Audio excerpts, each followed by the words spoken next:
pieces a little on the darker side. Ooh. Lila's Recyclables. Nobody thought to recycle rags anymore.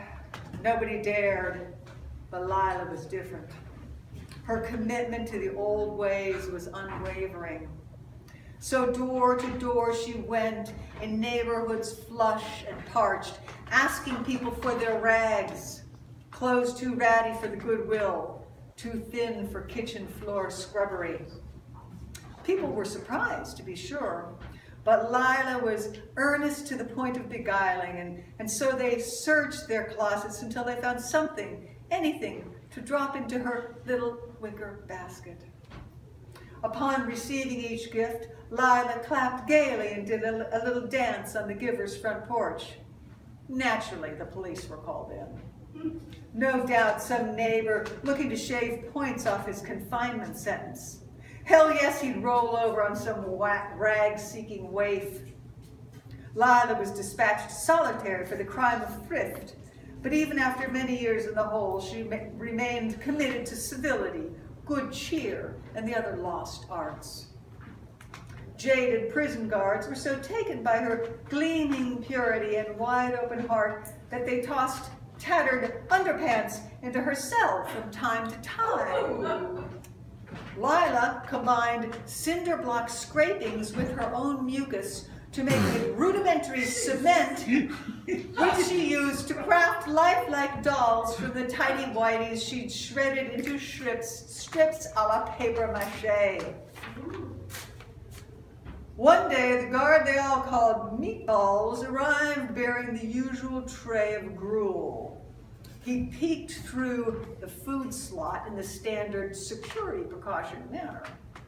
But what he saw was more than he could bear. One glimpse of Lila and her little dolls dancing and clapping gaily in unison brought back childhood memories so macabre that he hurled the tray into the air and ran shrieking down the hallway. Lila was charged with voodoo and convicted by a secret court sequestered behind prison battlements. She danced her way to the gallows and clapped gaily until the finality clerk tied her hands behind her back. Judges in silk brocade opera cloaks gobbled popcorn and cackled with glee as the hangman released the trapdoor. Lila's body plummeted from a height so great that the snap of her neck was heard throughout the kingdom. And no sooner than she was pronounced dead, Lila's delicate feet, of their own accord it seemed, commenced a feisty jitterbug in midair, high above the finality platform. In the audience below, greasy tubs of popcorn tumbled to the floor as the judges rose and, not of their own accord it seemed, began to dance and clap gaily in unison.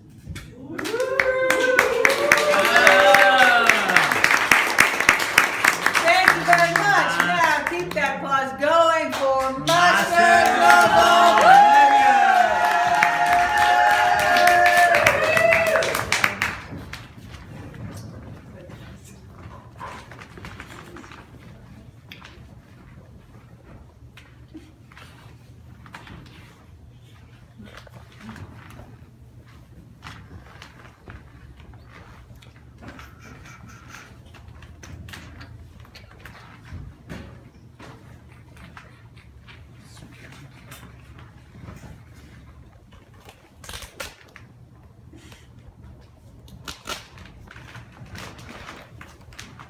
A little flower for you. Oh, Walter. Before dinner, then. I realize I've been working very hard, and this is no fault of yours. This is nothing you've done. I've just been working hard, and I feel like I neglected you. Walter, you've been neglecting me for 35 years. Is there something you feel guilty about? You'd like to share? Neglecting you.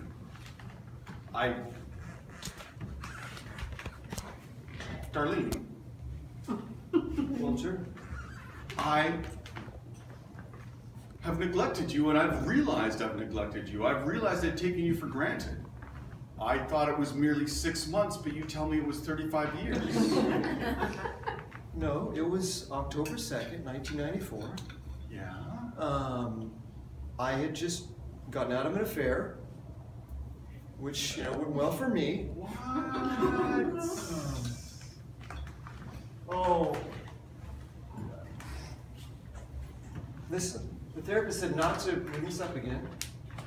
So my dad Said we were past it, and we will not use the affair to put dates in our calendar by which we measure where we are in our relationship. I've got her notes right here. Do not talk about the affair. It's like she put it in big letters and underlined it like 3 times. I remember that now, okay? It's pretty serious, like in red pen. Listen, this is one of the problems. Okay, you don't need to do the sound effects, okay? It helps me remember. You forgot. You brought it up. I apologized. Okay, I didn't hear that part. Okay, well, I was in the middle of sharing, okay? Okay. And now the apology? This is one of the problems with our relationships, this kind of record keeping. I like to be precise. The first time we made love, you had a protractor out. I know. I've heard the angle's very important. You ruined the moment. I was like, I'm spinning now. I was having a fantasy. Darlene, I didn't want to interrupt it if I'd gone in the wrong angle. I mean, sometimes you just I take found your out head. that night that 12 degrees works for you.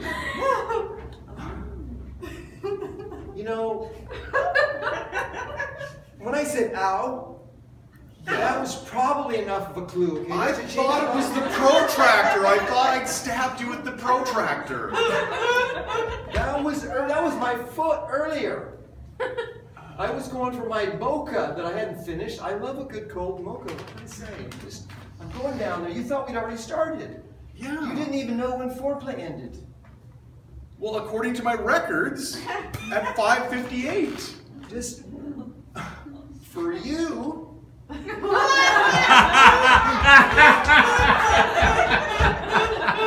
never ended for me. It was like a hint. It's like you're expecting chocolate mousse and you get a picture from a menu.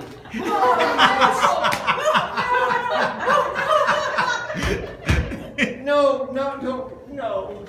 Do not. How am I gonna have to know? I need to know how long you need foreplay for. And like what parts of you should I touch and what should I avoid?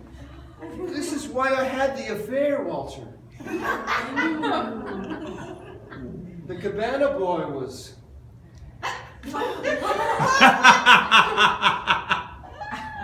We agreed he was dreamy. Okay? I came to the conclusion. His young, Hispanic good looks, his waxed chest. The man waxed his chest. Oh, God.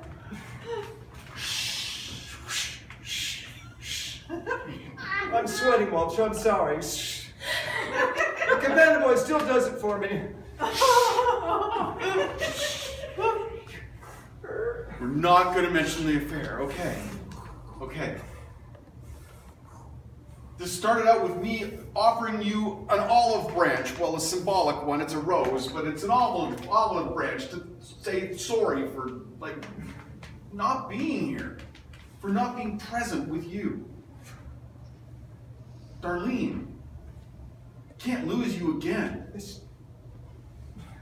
I really appreciate the sentiment, Walter. I've gotten so used to our staid yet reliable platform.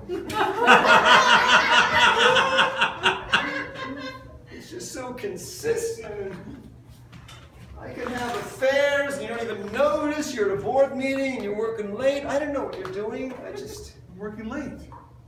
I know, but I fantasize that you're actually having a joyous moment. Maybe the BART driver looks at you a certain way and you caught eyes.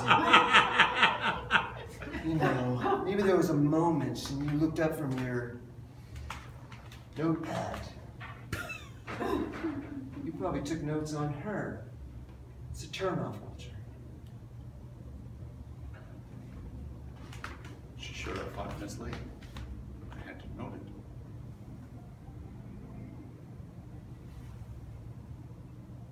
Darlene, if for tonight I put the pad away and put my protractor away, put this compass away, and I'll put my slide rule here, and I'm going to put it in my briefcase, and I'm going to close it, spin the lock. It's 007, but we don't need to think like that. I'm going to put it here in the closet. I'm stepping away from my notebook. Now, can you and I find a way forward here?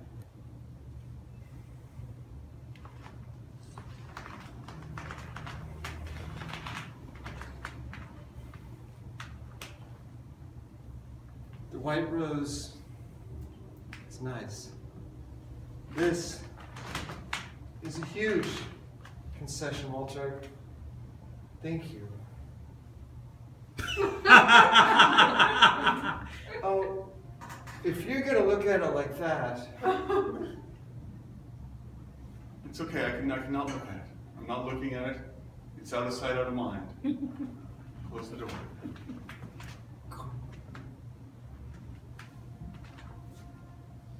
if I wake up after I've fallen asleep a little bit and taken a little nap, if you are anywhere near that closet, if that notebook's in your hand, It's just going to be you and me. And this pocket recorder.